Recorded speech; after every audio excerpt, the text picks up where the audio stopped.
Titik Nol, Suara Surabaya.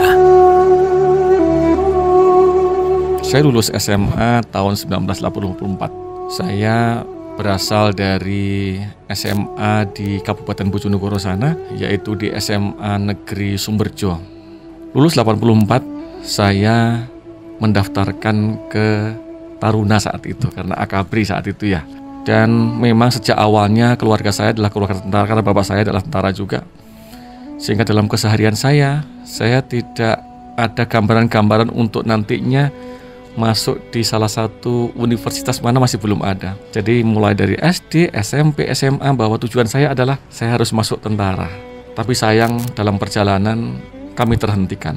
Tetapi sebelum ke sana, sambil menunggu hasil tes tersebut, ini masih dalam perjalanan, masih belum sampai final, belum di Surabaya. Sambil menunggu tes, saya diajak teman-teman saya untuk bagaimana kalau sambil menunggu tes ini kita ikut mendaftarkan di salah satu perguruan tinggi. Karena saya belum punya gambaran saat itu, sehingga saya mengikuti. Ya mungkin terlalu tinggi apa yang saya pilih. Nah, alhamdulillah saat itu pengumuman Taruna ini saya gagal. Kemudian saat itu ada ketidakpuasan dalam diri saya. Mengapa? Di manakah kekurangan saya? Di manakah letak kegagalan saya? Untuk kedepannya nanti saya bisa memperbaiki. Tetapi ketidakpuasan tersebut tidak terjawabkan, karena memang tidak ada jawaban yang bisa memberikan di mana letak kegagalan saya. Hari itu juga saya kembali lagi ke rumah. Saat itu di kakak saya. Kemudian juga mendengar pengumuman di universitas yang saya ingin tuju itu pun gagal saya. Tidak dapat dibayangkan dua kegagalan saya saat itu. Tapi saya masih belum patah semangat. Karena satu lagi, tempat lagi yang ingin saya tuju. Saya ingin menjadi seorang penerbang saat itu. Ikatan dinas pendek untuk jadi penerbang. Tapi kembali lagi, saat itu saya gagal juga. Jadi ada 3 kegagalan dalam setahun yang saya rasakan. Dapat dibayangkan, sesuatu hal yang saya inginkan pada saat itu, cita-cita yang sejak kecil saya inginkan, pupus sudah harapan saya. Sehingga saya pulang ke rumah di Bojonegoro sana. Selama seminggu saya tidak keluar rumah. Saya hanya di kamar, saya hanya bisa melihat jendela, karena bisa membayangkan apa yang dapat saya laksanakan saat itu. Bahwa cita-cita yang saya harapkan dari awal tidak bisa kesampaian. Harus dari mana saya memulainya saat itu. Sehingga orang tua saya, terutama ibu saya, selalu memberikan ketenangan kepada saya untuk terlalu sabar. Tapi alhamdulillah saya menyampaikan pada diri saya sendiri bahwa saya harus bangkit.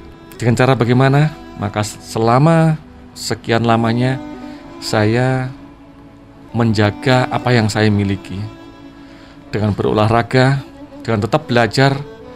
Jadi kegiatan saya mulai pagi sampai dengan malam itu adalah selain kegiatan di rumah tentunya, saya membantu ibu ya kegiatan apa di rumah begitu, saya olahraga. Mulai dari lari, main bulu tangkis, main sepak bola, main voli, main basket, lengkap saya. Semua saya ikuti dan tetap menjaga badan saya. Sehingga saya berharap bahwa saya ke depan saya harus maju lagi. Ada orang bilang bahwa kegagalan adalah merupakan kesuksesan yang tertunda. Sehingga dari kegagalan inilah kita bisa melihat, kita bisa mempelajari bahwa ada sesuatu hal di sana yang memang manusia itu bisa berusaha, tapi yang sanalah yang menentukan. Bagaimanapun juga kalau kita mempunyai ambisi yang sangat tinggi, sangat besar itu sebenarnya tidak bagus selalu ambisi. Karena ambisi kadang-kadang itu bisa menjatuhkan kita sendiri. Saya adalah Iwan Isnurwanto, Panglima Komando Armada 2 yang berpusat di Surabaya. Untuk Titik Nol, Suara Surabaya. Titik Nol dipersembahkan Suara Surabaya.